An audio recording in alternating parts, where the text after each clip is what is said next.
Oke, selamat siang Mbak Melania. Selamat datang kembali dari masa cutinya. Setelah kembali cuti, setelah melakukan pemeriksaan kesehatan, kemudian di sini kita kegiatan untuk penyuluhan isu terkini tentang peningkatan kasus COVID di Indonesia Desember 2023 ya. Nah, kemudian untuk kondisi COVID-19 global ini, secara global selama periode 28 hari dari 23 Oktober hingga 19 November itu ada 104 negara melaporkan kasus baru COVID-19. Kemudian 43 negara melaporkan kematian akibat COVID-nya sendiri. Nah, kemudian peningkatan COVID-19 di Singapura juga kasus COVID-19 meningkat 2 kali lipat menjadi 22.094 kasus. Varian dominannya yaitu EG.5 dan HK.3 karena ini varian yang baru karena setiap COVID-nya itu bisa bermutasi, yaitu mendominasi 70 kasus. Kemudian untuk varian BA.2.86 itu terus berevolusi, tetapi kemampuannya menginfeksi berkurang begitu Mbak ya. Terus situasi rumah sakit juga tidak ada lonjakan pasien yang serius. Kemudian laporan kematian terjadi pada bulan Oktober 2003 itu 0 sampai 11 tahun ada 1 pasien, kemudian 12 sampai 59 tahun ada 1 pasien. Terus usia 60 tahun ke atas ada 25 pasien. Nah, kemudian untuk peningkatannya juga makin hari makin nambah untuk kasus terkenanya Mbak ya. Kemudian untuk peningkatan COVID juga di Malaysia ini setiap tanggal dan bulannya juga makin meningkat. Kasus COVID meningkat 58% dari pekan sebelumnya. Jadi untuk Desember ini, November hingga Desember itu ada 58% dari pekan sebelumnya, dan 23.208 kasus menjadi 39.086 kasus. Nah, untuk penyebab peningkatan kasus di Singapura dan Malaysia sendiri ini mobilisasi yang tingginya, kumpul bersama keluar maupun teman, berliburan antar negara maupun kota. Terus liburan akhir tahun meningkatkan mobilisasi masyarakat. Jadi masyarakat itu condong untuk bepergian karena disitulah banyak yang terkena untuk kasus COVID sendiri. Kemudian untuk fungsi vaksin boosternya juga gini, mulai menurun, antibodi terhadap COVID juga menurun. Kalau mbaknya sudah booster kedua belum? Sudah lengkap. Sudah lengkap ya.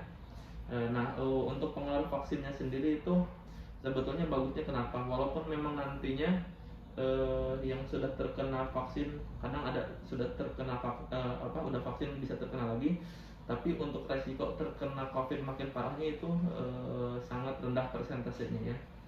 Nah, terus selanjutnya prevalence si COVID-nya sendiri ini juga untuk kasus yang paling banyak ini di varian EG.5 yang tadi, karena si COVID ini selalu bermutasi dia ya. Nah, terus selanjutnya yang memang lonjakan kasus COVID ini dari semua negara itu, yang pertama yang paling banyak itu di Amerika 20,8%, kemudian di Kanada 12,6%, kemudian di Cina 10,6%, Jepang 7,0%, South Korea 6,3%, UK 6,3%, Prancis 5,5%, Spanyol 4,0%, Singapura 2,7%, dan Swedia 2,4%. Jadi itu urutan 10 terbesar untuk COVID ini sendiri. Nah, untuk di Indonesia sendiri gimana sih? Nah, untuk datanya kemarin terdapat subvarian EG.5 ini di Indonesia sejak bulan Juni sampai Agustus 2023 sebesar 20%. Jadi kalau Mbak Mela nanti cuti kembali atau pulang ke rumah, selalu berhati-hati menjaga jarak, mencuci tangan, memakai masker begitu ya. Karena si varian EG.5 ini di Indonesia itu semakin meningkat. Nah, gejala dari subvarian ini tuh apa aja sih gejalanya begitu kan? Mungkin gejalanya seperti biasa ya, gejala ringan sebagaimana kayak Omicron dulu. Nah, untuk saat ini belum dapat dipastikan apakah infeksi untuk EG.5 ini menghasilkan gejala yang berbeda dari varian lainnya. Terus untuk kesamaan gejala untuk COVID-19 secara umumnya gejala COVID cenderung serupa, diantaranya sebagai varian demam tinggi, batuk, terus ronhea, kehilangan penghidu atau pengecap di mulut ya. Kemudian faktor penentu berat ringan gejalanya bisa dilihat untuk jenis tingkat keparahannya sendiri. Mungkin untuk kekebalan tubuh yang rendah umumnya ditemukan pada lansia. Kenapa lansia banyak yang dirawat tadi karena mungkin daya tahan tubuhnya sudah melemah gitu. Kemudian untuk orang yang dengan komorbiditas, misalkan ada riwayat penyakit seperti diabetes mellitus, hipertensi, gangguan ginjal, kasusnya yang tidak terkontrol. Kemudian orang dengan kondisi imun kompromis, jadi yang ada penyakit imunnya seperti HIV, autoimun atau misalkan kanker. Nah, terus apakah juga terjadi peningkatan kasus di Indonesia? Nah, untuk peningkatannya sendiri untuk tanggal 22 sampai 8 Oktober itu 65 kasus.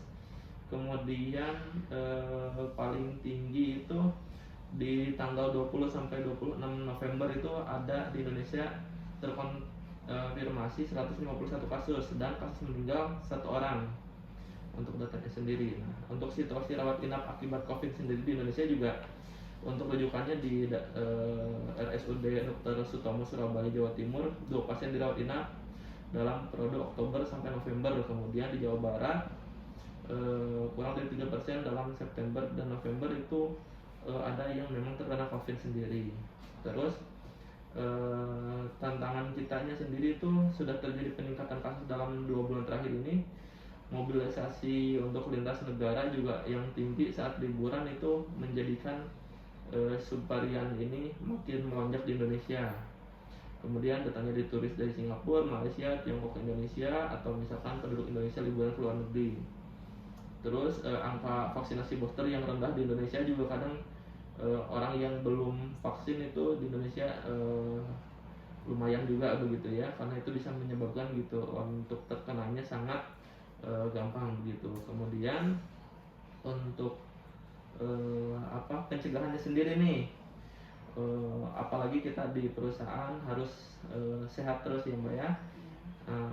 Yang kita lakukan untuk menerapkan hidup sehat, makan dengan nutrisi seimbang, cuci tangan dengan air mengalir dan sabun, terus menggunakan masker saat di keramaian dan perjalanan, batasi waktu berada di ruangan tertutup dan ramai. Kemudian yang selanjutnya vaksin COVID booster. Nah, apakah perlu vaksin booster sekali lagi? Karena kan vaksin booster itu ada 2 ya Mbak ya. Nah, sering waktu daya tubuh antibodinya melawan COVID-19 yang dihasilkan oleh vaksinasi akan berkurang, terutama setelah 6-12 bulan. Maka vaksinasi booster khususnya pada kelompok rentan manula, daya tahan tubuh rendah, dianjurkan untuk mengurangi risiko infeksi dan beratnya penyakit, maka harus dilakukan booster ya. Nah, untuk kesannya sendiri untuk mencegah lebih baik melaksanakan protokol kesehatan yang tadi, dan vaksinasi terbukti menyelamatkan kita dari pandemi COVID. Kemudian mari kita mulai terapkan kembali protokol kesehatan dan vaksinasi. Terus nasihati diri sendiri, keluarga, teman, dan lingkungan untuk memakai masker bila bergejala batuk, pilek, dan bersin. Terus kemudian selalu memakai masker. Kemudian kalau misalkan udah ada tanda gejala nanti kita untuk kayak sakit tenggorokan, pilek, hilangnya rasa pengecap, rasa kayak gitu, langsung dilakukan untuk PCR ya, agar bisa dimonitor. Mungkin itu saja. Ada yang ingin ditanyakan sebelum kerja lagi? Udah cukup jelas. Cukup jelas. Terima kasih.